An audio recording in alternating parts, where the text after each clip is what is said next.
जय हिंद साथियों, नववर्ष की हार्दिक शुभकामनाएं। कैसे हैं आप सभी लोग और आपका जो नया साल है कैसा गया, कमेंट सेशन में बताइएगा। और साथियों, आज की क्लास में हम सामान्य ज्ञान कराने वाले हैं। वैसे तो आप लोगों का पढ़ने का मन नहीं होगा, लेकिन कोई नहीं, आज पढ़ना है। वो बोलते हैं ना कि अगर शुरुआत ही अच्छी हो तो आने वाला समय ऑलरेडी अच्छा हो जाता है। तो आपको शुरुआत भी अच्छी रखनी है, मीडियम भी अच्छा रखना है, एंड भी अच्छा रखना है, तभी तो सिलेक्शन होगा। बिना शुरुआत के, बिना मीडियम के, बिना टॉप के सिलेक्शन नहीं हो पाएगा। ठीक है, तो चलिए हम क्लास को स्टार्ट करते हैं। आज की क्लास है आपकी सामान्य ज्ञान की, रात 8:30 बजे लाइव क्लास में जो आपको यहाँ पढ़ाया जाएगा वो मैं आपसे पूछूंगी। ठीक है, तो क्लास 23 होने वाली है। एसएससी जीडी और यूपी पुलिस एमटीएस वालों के लिए बहुत ज़्यादा इम्पोर्टेंट ये क्लास होने वाली है। ठीक है, तो जैसा कि आप देख पा रहे हैं, भारतीय संविधान के विदेशी स्रोत याद करेंगे, मतलब अपने जो भारत ने कौन सी चीज़ कहाँ से ली है। ठीक है, जैसे कि प्रस्तावना कहाँ से ली गई है, तो आप ऑलरेडी बता दोगे कहाँ से ली गई है, यूएसए से, अमेरिका से। ठीक है, प्रस्तावना, मौलिक अधिकार भी आपके अमेरिका से लिए गए हैं। न्यायिक पुनरावलोकन आपका अमेरिका से लिया गया है। राष्ट्रपति पर महाभियोग, जो राष्ट्रपति पर महाभियोग लगाते हैं ना, वो भी अमेरिका से लिया गया है। ठीक है, उपराष्ट्रपति का जो पद होता है वो भी आपका अमेरिका से लिया गया है। मतलब हर एक चीज को हमें याद रखना है, अपने माइंड में सेट रखना है। ठीक है, संसदात्मक शासन प्रणाली ब्रिटेन से ली गई है। एकल नागरिकता ये भी आपकी ब्रिटेन से ली गई है। ठीक है, देख पा रहे हैं ना आप। अब आपके जो नीति निर्देशक तत्व हैं ये कहाँ से लिए गए हैं, बहुत ही ज्यादा इंपॉर्टेंट क्वेश्चन बन जाता है। तो ये आपके लिए गए हैं आयरलैंड से। ठीक है, बहुत ज़्यादा इंपॉर्टेंट आपका क्वेश्चन है। ऐसे ही इसने बोल दिया प्रस्तावना की परिभाषा कहाँ से ली गई है, मतलब प्रस्तावना अभी हमने पढ़ी थी ना, वो अमेरिका से ली गई थी, लेकिन इसकी जो परिभाषा है ये ऑस्ट्रेलिया से ली गई है। ठीक है, कंफ्यूज मत होना, बहुत से लोग इसमें कंफ्यूज हो जाते हैं, लेकिन कंफ्यूज होने वाली कोई बात नहीं है। प्रस्तावना आपकी अमेरिका से ली गई है और प्रस्तावना की परिभाषा ऑस्ट्रेलिया से ली गई है। ठीक है, केंद्र एवं राज्य के बीच शक्तियों का विभाजन ऑस्ट्रेलिया से लिया गया है।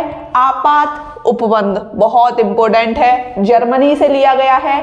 संघात्मक विशेषताएं कनाडा से ली गई हैं। संविधान संशोधन बहुत इंपॉर्टेंट है, दक्षिण अफ्रीका से लिया गया है। ठीक है, अब आपको पढ़ना है कि जो आपके मौलिक कर्तव्य लिए गए हैं वो कहाँ से लिए गए हैं। मौलिक कर्तव्य आपके रूस से लिए गए हैं। Important, very very very important. ठीक है, विधि द्वारा स्थापित प्रक्रिया जापान से ली गई है। अब आपको पढ़ना है कि मतलब जो रियासतें थी ना, उन्हें कैसे भारत में मिलाया गया था। मतलब बहुत ही मुश्किलों से इन रियासतों को मिलाया गया था, 3 रियासतों को। ठीक है, उनको हम पढ़ लेते हैं। देशी रियासतों का भारत में विलय। ठीक है, रियासतों को भारत में सम्मिलित करने के लिए सरदार वल्लभ भाई पटेल ने रियासती मंत्रालय बनाया। ठीक है, किसने बनाया? सरदार वल्लभ भाई पटेल ने।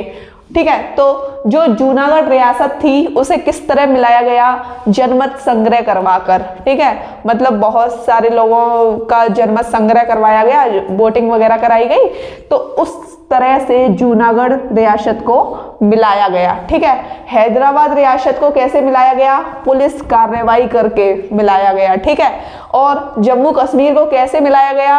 विलय पत्र पर हस्ताक्षर करके इन तीनों रियासतों को भारत में मिलाया गया। क्या आपको इतना समझ आया?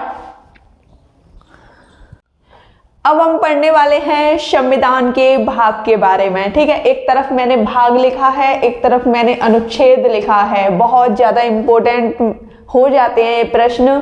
ठीक है, जैसे कि वो आपसे पूछेगा संघ किस अनुच्छेद में है, तो आप बता दोगे संघ का अनुच्छेद है 52 से 151 तक। ठीक है, ऐसे ही भाग और अनुच्छेद आप एक बार अच्छी तरीके से देख लीजिए। पहले भाग में है, भाग पहले में है संघ एवं उसका राज्य क्षेत्र। ठीक है, 1 से लेकर 4 तक संघ एवं उसका राज्य क्षेत्र है। नागरिकता आपके भाग 2 में है, 5 से 11 तक आपकी अनुच्छेद में है नागरिकता। मौलिक अधिकार आपके भाग 3 में है, आर्टिकल 12 से 35 तक मौलिक अधिकार हैं। ठीक है।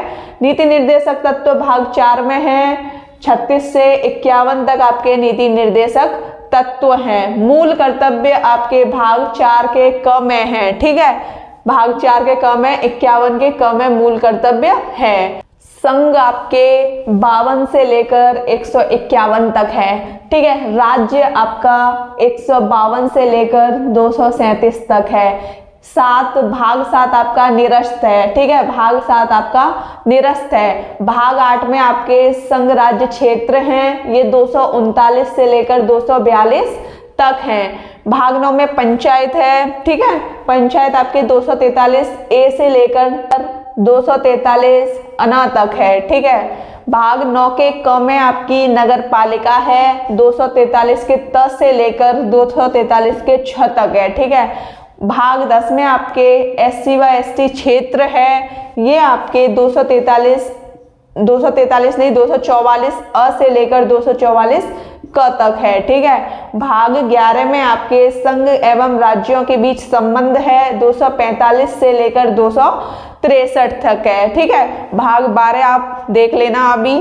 अब आपका भाग 12 कहता है वित्त व संपत्ति किस अनुच्छेद में है, तो आप बता दोगे 264 से लेकर 300 के ए में आपके वित्त व संपत्ति आती है भाग 12 में। भाग 13 में है आपका भारत के राज्य क्षेत्र के भीतर वाणिज्य व्यापार, 301 से लेकर 307 अनुच्छेद के बीच में है।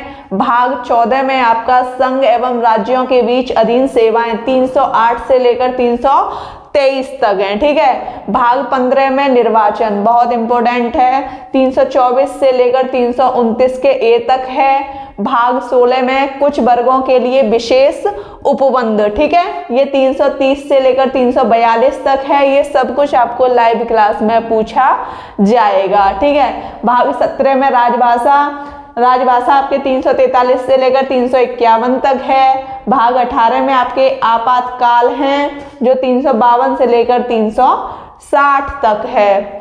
भाग 19 में प्रकीर्ण है, जो आपके 361 से लेकर 367 तक है। भाग 20 में संविधान संशोधन 368, बहुत ज़्यादा इम्पोर्टेंट है ये। ठीक है।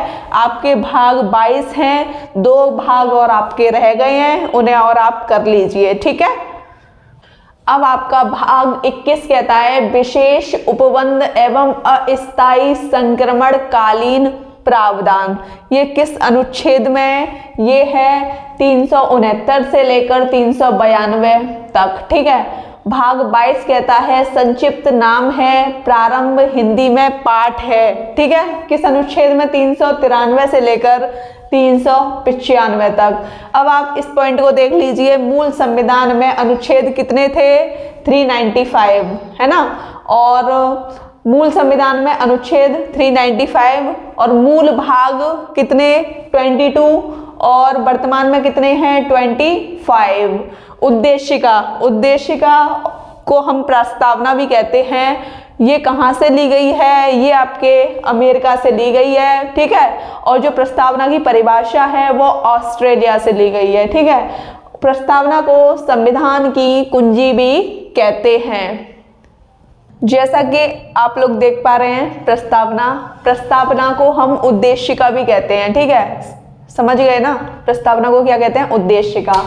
तो मतलब प्रस्तावना में जो उद्देश्य प्रस्ताव जारी किया था वो पंडित जवाहरलाल नेहरू ने 1946 को किया था। 13 दिसंबर 1946 को पंडित जवाहरलाल नेहरू ने उद्देश्य प्रस्ताव पारित किया था। ठीक है, प्रस्तावना में। ठीक है। और 22 जनवरी 1947 को संविधान सभा द्वारा स्वीकार किया गया था प्रस्तावना को। प्रस्तावना में जो उद्देश्य प्रस्ताव था उसे 22 जनवरी 1947 को संविधान सभा में स्वीकार किया गया था। ठीक है, समझ गए। ये 1 2 3 4 चारों ही पॉइंट आपके काफी इंपॉर्टेंट हैं, समझ गए ना? वीडियो कैसी लगी कमेंट सेशन में बताना। वीडियो अच्छी लगी हो तो चैनल को सब्सक्राइब कीजिए, लाइक कीजिए, शेयर कीजिए। जय Hind and once again happy new year.